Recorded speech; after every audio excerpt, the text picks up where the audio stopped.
Never bet against America. Just this month, President Xi of China, no friend of the US, said this exact thing after meeting with President Biden. I've always had one question on my mind.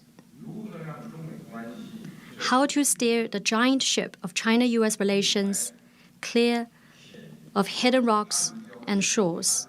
In this respect, the number one question for us is, are we adversaries or partners?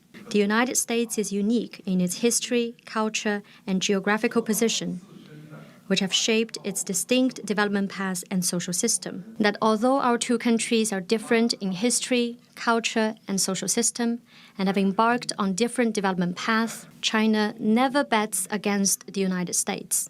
China has no intention to challenge the United States or to unseat it.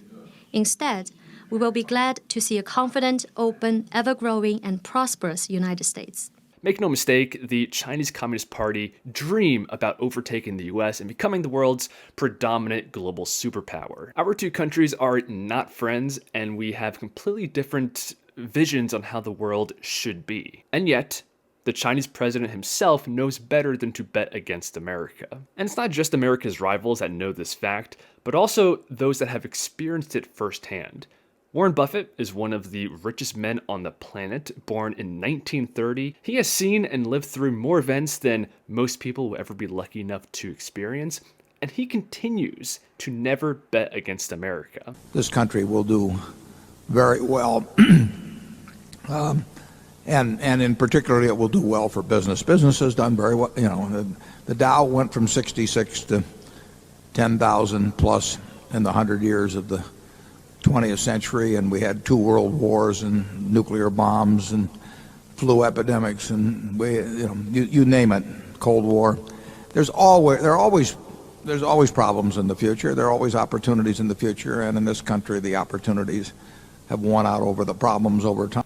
The baby that's being born today in the United States, I mean, I think on a probability basis, that's the luckiest individual that's ever been born, and I think that they will do very well in life in all kinds of ways on a probability basis, better than existed when I was born. Letter this year, you really took aim at some of the politicians who have been going around saying that things aren't going well in this country. Yeah. You said that things are strong here. Is that a shot at thinking we don't need to make America great again?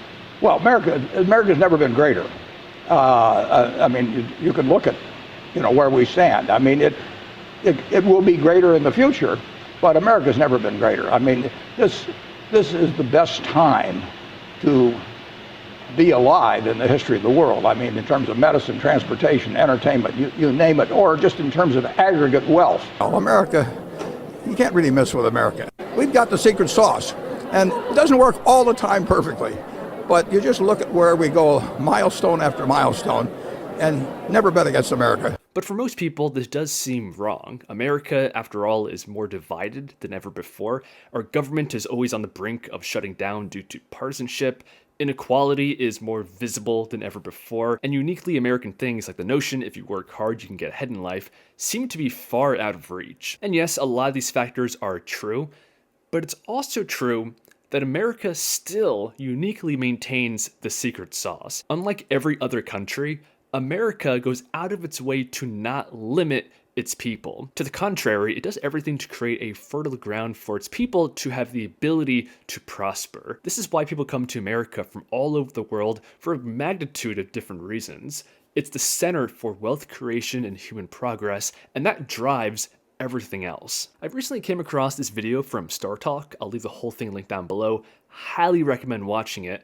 But in the video, he details the true exponential pace of technological advancements. He does this by seeing how life has changed and improved through 30-year-long time windows. And the true pace of this innovation is absolutely mind-numbing. It's the #1 source of human progress, and America is at the center of it all. Yet he simply can't imagine what might replace steam as the power source for ground transportation, let alone heavier-than-air vehicles flying through the air. Even though he stood on the doorstep of the 20th century, this manager of the world's biggest commuter rail system could not see beyond the automobile, the locomotive, and the steamship. Yet another victim of linear thinking, unwittingly embedded in exponential growth. Again, I'll leave that full video link down below. I highly recommend watching the whole thing. It is super inspiring. But with that said, that's the end of this one. Hope you guys enjoyed, and I'll see you guys in the next one.